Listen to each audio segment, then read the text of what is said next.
Hello and welcome to another episode of the Construction Corner podcast. I'm Dylan. I'm your host, joined by my blue collar badass this week, Matt. How's it going, man?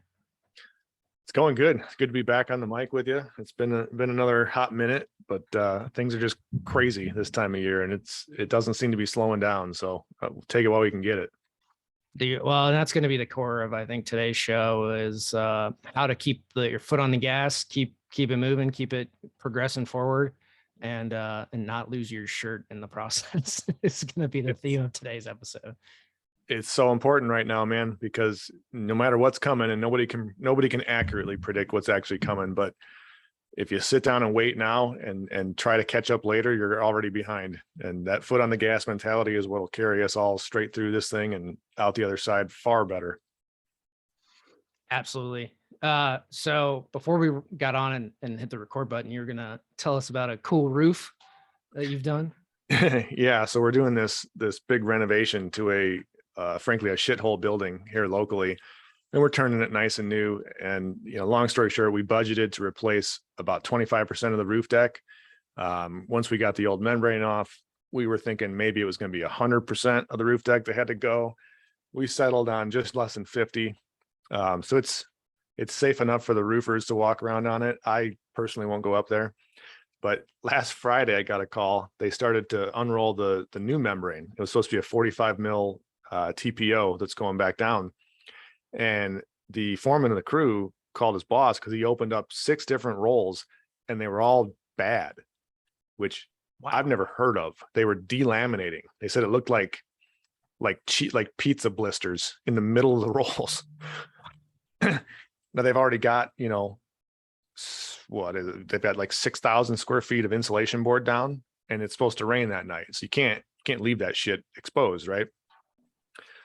So they call me and they're freaking out. And I just said, well, guys, what's your plan? Because we got to figure this one out. And he said, well, here's what we're going to do. We've got enough 60 mil material at our shop that we can cover up what we put down. I said, fine, go ahead. Doesn't matter to me if it's, half 60, half 45. No one will ever know or care. It's better. Well, right? Long story short, the rep came out Monday and took a look at these blistered membranes and was like, yeah, no, we're not doing that. And so the manufacturer is actually copping to send 60 mil for the entire damn roof. So my clients, I called them today. I'm like, hey guys, I got some good news. We went over a little bit on that roof deck replacement, but I just got you a way better membrane with a longer warranty and you don't have to pay anything else. And they were pleased as punch. Dude, good. One, I mean, good on the manufacturer for making it right. Hell yes. And going above and beyond. Like now you're only going to do, and this is the thing I think most of us have to remember is, dude, that story is going to go a long way. You're going to be super happy to use that manufacturer moving forward. Not like, hey, here's your replacement 45. Oh, by the way, it's going to be 6 weeks. Oh, by the way, it's going to be twice as much and pound sand while you're at it. Like, no, that's a bad rep. You'll never use them again and forbid it on all projects. So kudos to that manufacturer. Do you want to say who it is just so that everybody can maybe? Yeah, if I remembered who it was, I would say that. So ask me next week and I'll double check. I can't remember if it was between 1 or 2. But the reason they replaced it all with 60 too is because you can't get 45. So 45 is less expensive, but it would have been like a 6-month lead. And I'm like, guys, that's not even remotely close to an option. We have a roof open now. So right. Kudos to them. I'll get their name and give them some props next time. But it was a cool thing to do. It was a cool call to have to make or to get to make to my clients. The call to tell them that, oh yeah, we went way bust on the roof deck. That was not so much fun.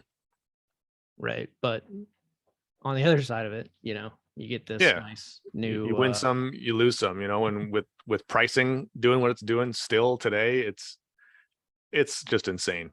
We survive on budgets that we create with next to no information, and not blowing smoke up my ass, but we're pretty good at what we do. We're usually really, really close, but it's those unforeseens like the roof deck that's rotten in the middle and you can't see it till the roof is actually off. That's what kind of kills you. Yeah, no one can ever foresee those, right? Like until you open up a wall, a ceiling, a roof, like no one's ever going to know what's under there without looking. Yeah, and this one was even weirder. It wasn't B deck. It was like, I think they called it C deck or something. I never even heard of it, but it's like a two-piece roof deck. And so what had happened was it was trapping water in between the two layers. And so from inside the building, which had no power, by the way, we're looking with flashlights through holes in the ceiling tile, and the bottom of it in most spots looked pretty good.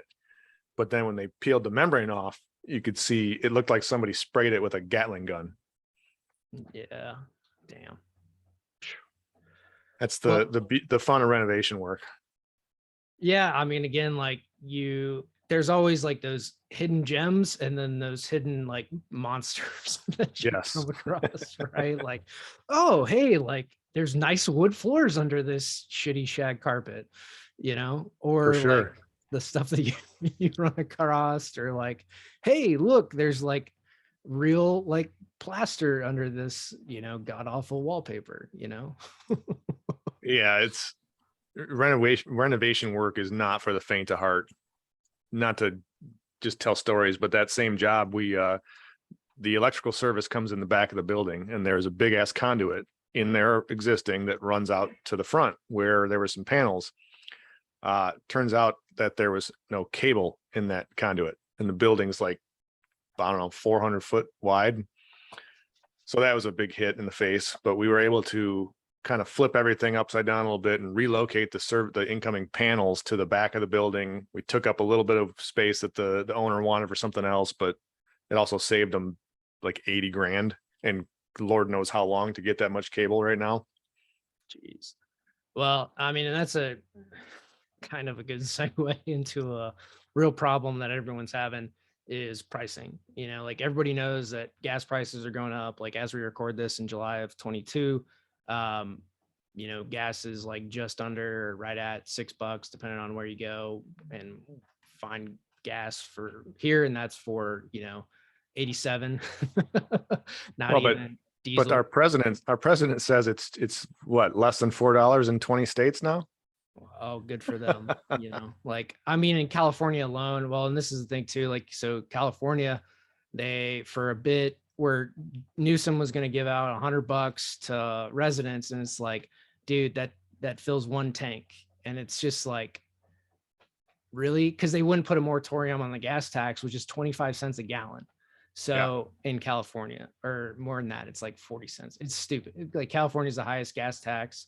And then we're redoing roads that don't need to be repaired. It's like, come on, man. Like they're redoing the pass right now. And it's like, dude, this road was fine. Like there wasn't a pothole in it. And we're resurfacing how many miles of it. And I just see trucks streaming, down off the mountain to like redo something that gets used half the year. Like what?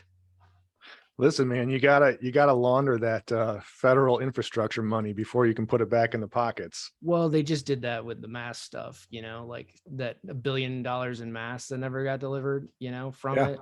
Like it's absurd. But the bigger point that I want to make, other than our governor being a money laundering asshole, is and a dictator, but other than like shitty Newsom, is that and your governor is not far behind in Michigan, but the No.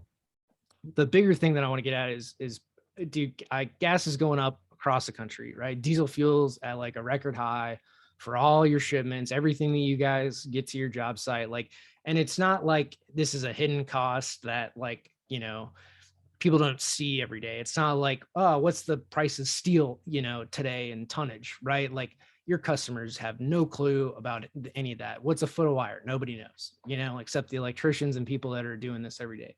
Price of Right. gas is like very in your face. It's on every news channel. It's not hidden. It's not a secret.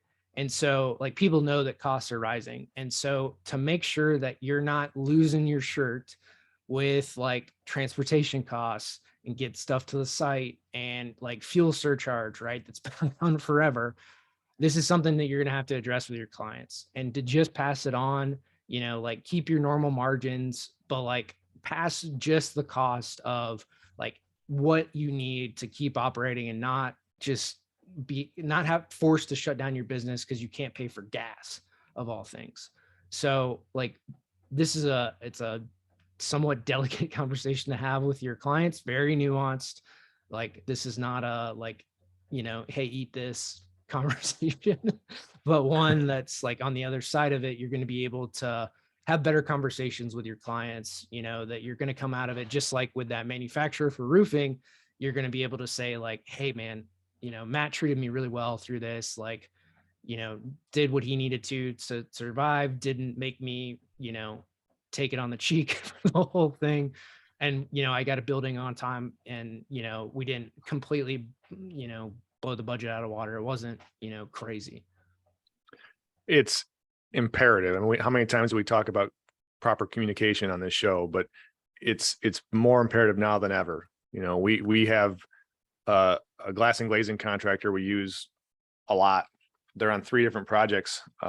Glass went up like 40% a few weeks ago, and they called and said, listen, we don't have any choice. We have active contracts with them that haven't been delivered yet.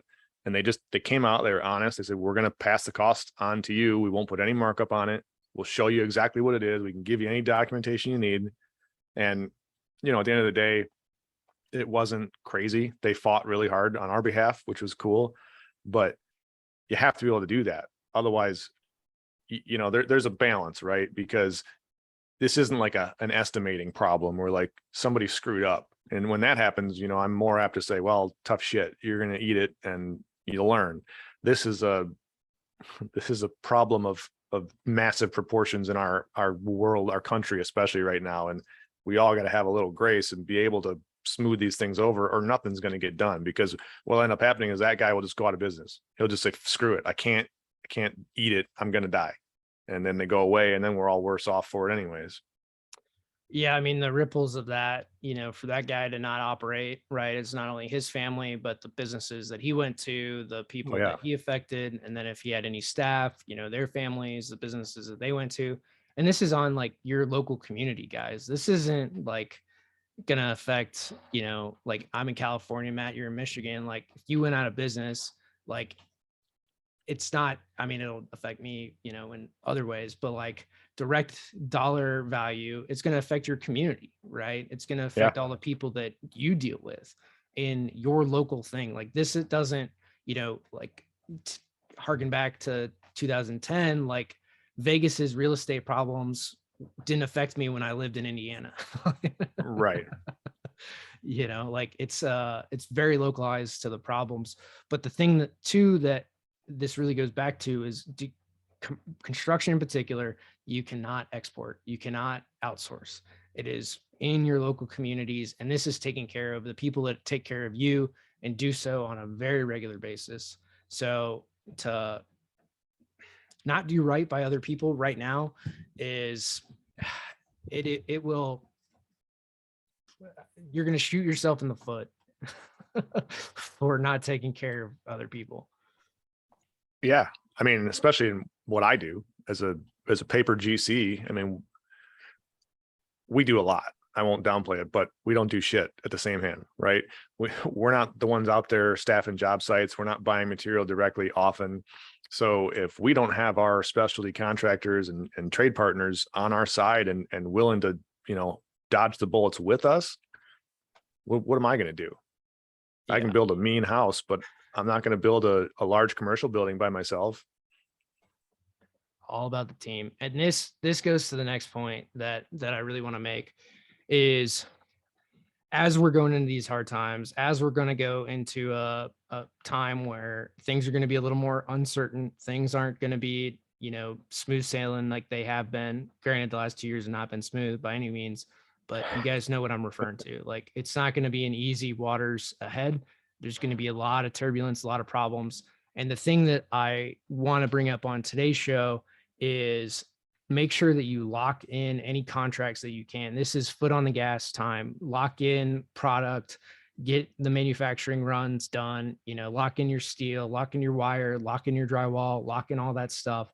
And then the other side of it is to make sure that you've locked in financing and do whatever you can, in the banks that you work with, that you use, to get your clients financing, to make sure that that's all locked in. And then again, placing orders as much as you can now to lock in prices today, because it's only going to go up, is going to be to the utmost importance for you. Like, I don't know how to stress this enough, but this is going to be one of those times where you're going to be happy that you locked it in. And even if prices do go down, you have the certainty of knowing that you can deliver. And that's the thing that you need to convey to your clients. Hey, maybe you're going to pay a premium. I'm not Nostradamus. I can't see the future. But what I do know is you're going to pay this price to get this building. And we're going to lock in production runs for all the things that we need to make this project go. And if you can do that, which again, I am not downplaying how much work that is to pull off by any means, but that will lock in your work for the next 18 months. And frankly, that is the best you can do. And again, if you're not thinking about that and how to get financing, how to get these jobs, how to pre-order as much stuff as possible, get it in, storage units or whatever you have to make sure that you have the product that you need to build the buildings that you're going after. That's what I see. You have to, man. You have to. Our job sites right now look like storage yards. I've never had a job with 15 different shipping containers on it. And that's what we're doing. I mean, we have rooftop units for a project that we won't need to install for 6 months. And that was the only way we could get them. And if you can't promise that, I mean, what are you going to do? You're not going to open up a building without a rooftop unit, without the HVAC system. It's crazy right now, but you got to do that in the financing aspect. Frankly, if you haven't already pooled with your bank and increased your lines of credits, you're probably way behind the 8 ball.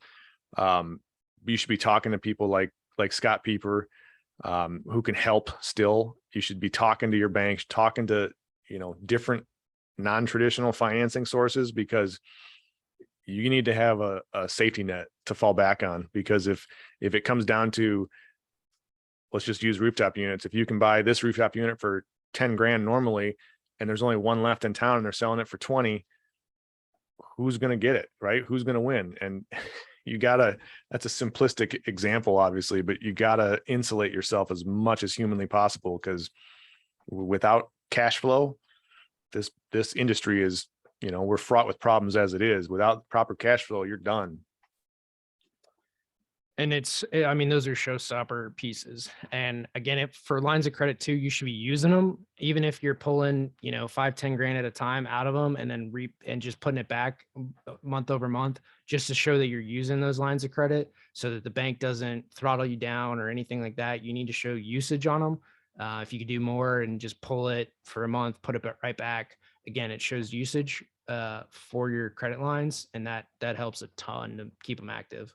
Yeah, it's huge. And most banks, and not all of them, but most of them with commercial lines of credit, if you pay it back within that first 30 days, you don't pay any interest on it. Right. They just like to see cash in, cash out movement on it. And firsthand experience, we have a line of credit here. I started it when I came on, and we didn't touch it, not a single cent for the first 3 years. And my banker came to me one day and just like, listen, if you want to keep this, or if you want to grow it, you got to use it, at least something. And so we started implementing that, and we'll do just what you said. We'll find a small purchase here or there when we know we can float it real fast, pay it off, and then the bank sees the movement and they increase our credit line every year because of it. Right. Yeah. They like seeing that.